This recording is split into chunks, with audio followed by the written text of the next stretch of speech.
Hey, it's Nick Vaught. Welcome to Vaught's Vault of Horror. I recently added some new posters to the vault and I wanted to show you all. Okay, so this poster isn't technically horror unless you consider the fact that the movie is 41 years old, horrifying.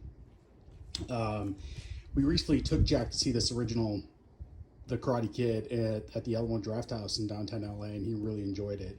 This is an original. It was rolled, so it is in pristine condition, considering, again, that it's 41 years old.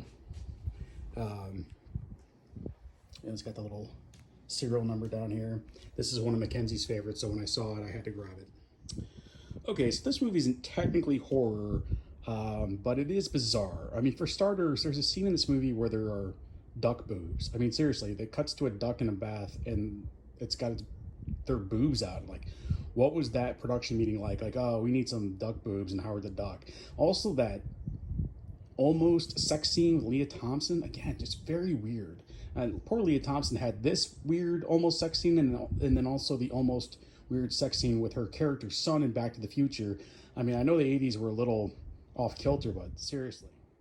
Some trivia about this movie is that it was produced by George Lucas, who had recently completed building the Skywalker Ranch and was hoping this movie would get him back in the black, but it did not. It bombed very famously, and so he had to start selling assets, and so he sold the recently completed CGI department to his friend Steve Jobs. Steve Jobs then turned that department into Pixar. Some other trivia about this movie is that two Universal executives, Sid Sheinberg and Frank Price, got into a screaming match after they saw a cut of this, blaming each other for who actually greenlit this, and that actually led to a fist fight.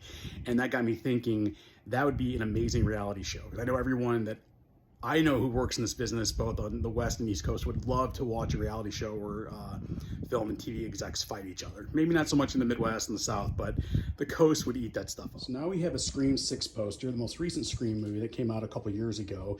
This was in new condition until I left it in the back, and Mackenzie put Jack's baseball equipment on it. So there's a nice little crease in the middle now. Thankfully, it was not that expensive, and the movie's not that old, so I can get a new one. The store I bought it from, the owner said that when this movie came out a little over 2 years ago, that they could not keep these in stock.